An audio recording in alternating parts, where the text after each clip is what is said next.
নিষিদ্ধ ঘোষিত সন্ত্রাসী সংগঠন ছাত্রলীগ ছাড়া সকল ছাত্র সংগঠনকে নিয়ে কিছুক্ষণের মধ্যে বৈঠকে বসবে বৈষম্য বিরোধী ছাত্র আন্দোলন।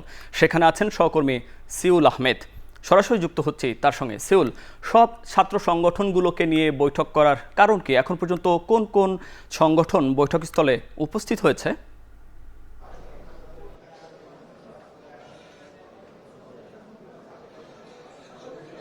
মুনাফ, আপনি নিশ্চয়ই জানেন যে আসলে গত কয়েকদিন ধরে, গত 2-3 দিন ধরে যদি আমরা বলি, তাহলে কিন্তু অনেকগুলো স্কুলে, কলেজে এবং বিশ্ববিদ্যালয়গুলোতে কিন্তু আমরা দেখলাম যে ছাত্র মব জাস্টিস কিন্তু এরকম কিছু একটা হয়েছে। আমরা দেখেছি যে লাস্ট আপনার সরোয়ার্দী কলেজও আমরা দেখেছি ভাঙচুর হয়েছে। আজকে সকালেও আমরা দেখলাম যে যেই ডক্টর মোল্লা যে কলেজ আছে, সেই কলেজেও কিন্তু ভাঙচুর হয়েছে। সেই ভাঙচুরের পরিপ্রেক্ষিতে কিন্তু যে ছাত্রদের মধ্যে যে এক ধরনের অসন্তোষ কিংবা এক ধরনের আমরা মব জাস্টিস দেখতে পাচ্ছি, সেগুলো নিয়েই কিন্তু আসলে এই বৈষম্য বিরোধী ছাত্র আন্দোলন যারা রয়েছে তারা কিন্তু কিছুটা হলেও চিন্তিত। এবং তারা বলছেন যে আসলে এই গত 2 দিন থেকে 3 দিন পর্যন্ত যতগুলো জায়গায় আসলে ছাত্রদের মধ্যে অসন্তোষ রয়েছে এবং তারা যেই ঝামেলাগুলো করছে, সেই ঝামেলাগুলো কেন হচ্ছে কিংবা সেখানে ছাত্রদের আসলে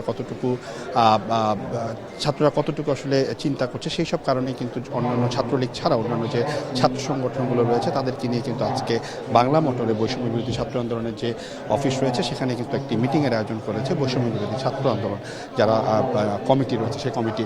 এবং তারা বলছেন যে আসলে এই যে জায়গাগুলোতে আসলে এরকম ঘটনা ঘটছে, এই ঘটনাগুলোর পেছনে আসলে কারা দায়ী কিংবা এই ঘটনাগুলো আসলে কেন হচ্ছে, সেগুলো নিয়ে কিন্তু তারা মূলত চিন্তা করছে যে আসলে এই প্রশ্নগুলোই কিন্তু তারা এখানে উত্থাপন করবেন। এবং এছাড়াও অন্যান্য যে রাজনৈতিক দলের যে ছাত্র সংগঠনের নেতাকর্মীরা রয়েছেন তারা কিন্তু এখানে এসেছে, কিন্তু সংগঠনের যারা একদম কোর পর্যায়ে রয়েছেন কিংবা যারা আসলে বিভিন্ন পদে রয়েছেন তারা কিন্তু ভিতরে বসেছেন। এবং যারা আপনি নিশ্চয়ই দেখতে পাচ্ছেন যে যারা আসলে এখানে বাহিরে আছেন তারা কিন্তু বাহিরে অপেক্ষা করছেন, যারা আসলে ছাত্র সংগঠন দলের কর্মী যারা রয়েছেন তারা কিন্তু বাহিরে আছেন।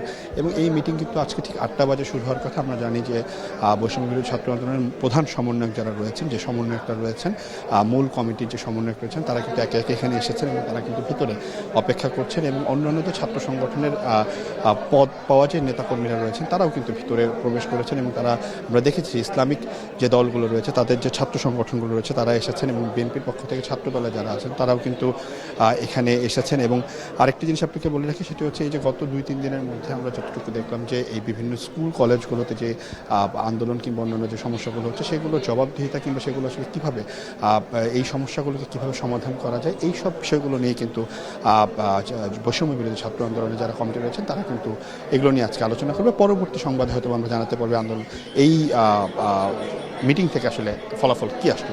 মুন্নাফ, নিষিদ্ধ ঘোষিত সন্ত্রাসী সংগঠন ছাত্রলীগ ছাড়া অন্য সকল ছাত্র সংগঠনের সাথে কিছুক্ষণের মধ্যে বৈঠকে বসবে বৈষম্য বিরোধী ছাত্র আন্দোলনের নেতারা, সে খবর জানাচ্ছিলেন সিউল আহমেদ। মজবুত আরএফএল ল্যাডার, যা